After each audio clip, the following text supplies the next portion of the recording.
We are just over a month away from the NHL's trade deadline, and as we creep closer to March 7th, more and more trade targets are starting to emerge. Now, there's a lot of talk about whether the Oilers should add a goalie or a scoring winger or a fourth-line center, but even with the John Klingberg addition, I still think Stan Bowman should be looking at adding another defenseman to this group. I don't think you can trust Klingberg come playoff time to be an everyday D-man, and I think more depth the better. Even if Klingberg does work out, you want that extra layer on the blue line, and there's a couple of new targets emerging that I find pretty interesting. On Frank Saravalli's most recent trade targets board, he had a couple of D-men who have term on their deals, and I think that's something the Oilers should be looking at because they only have one first-round pick over the next two drafts. If they're going to move that 2026 first-rounder, I think they need to be able to sit a year from now and go, at least we still have one guy still on our roster, and it might cut down on how much they need to add at next year's deadline. So let's get into the names. One that really stands out to me is Connor Murphy of the Chicago Blackhawks. Now, he's a great fit because he has one more year on his deal. His cap hit's only $4.4 million, and the Blackhawks would reportedly be interested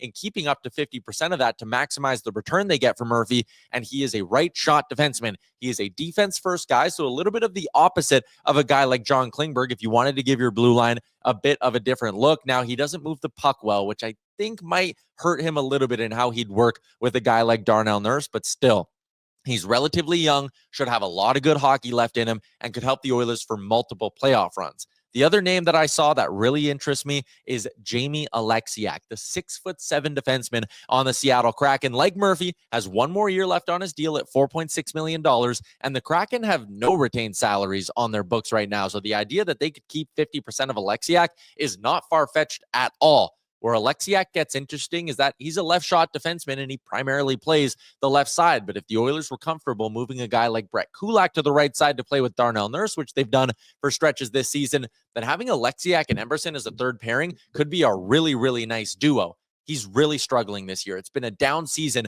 for the big defenseman. Last year was a little bit better. Before that, though, it was 5 straight seasons where he had an expected goals for percentage above 50%, playing against some really tough competition. He has a ton of playoff experience. He'd bring the Oilers some size and toughness. And even though he's 6'7", he moves really well. He can skate and pass the puck at a pretty decent level. He would be a really interesting fit on the Oilers' third pairing. I worry that the cost is too high, especially if you get Seattle to retain 50%, but I like the name Jamie Alexiak. The last defenseman is one that would be an absolute buy low situation. The Vancouver Canucks have reportedly made Carson Soucy available to the rest of the NHL. Now he's got one more year at $3.25 million. And while he's the most affordable option on this list, both in terms of cap hit and acquisition price, he's also the one with the least amount of upside. I don't think he has top 4 potential like an Alexiak, and he's not quite as young as a guy like Connor Murphy. Still, Soucy has playoff experience with the Canucks last season, and back when he was with the Seattle Kraken,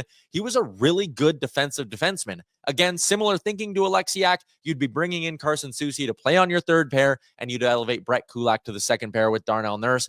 And the fact that Seattle or Vancouver is just kind of looking to get rid of him, and he only makes 3.25, you could acquire him for probably nothing more than a mid to late round draft pick, or maybe you pay up, get Vancouver to keep 50%, and all of a sudden he's a $1.6 million defenseman for you. And even if he's on your third pairing or is your 7th defenseman next year, it's not like that cap hit is super restrictive. So Carson Soucy is sort of like a break glass in case of emergency. We need to trade a 4th round pick for someone. Jamie Alexiak's really interesting, but might cost a lot. Connor Murphy might end up being the best target for the Edmonton Oilers. And again, just over 1 month until the deadline. It'll be interesting to see what other targets emerge for the Edmonton Oilers.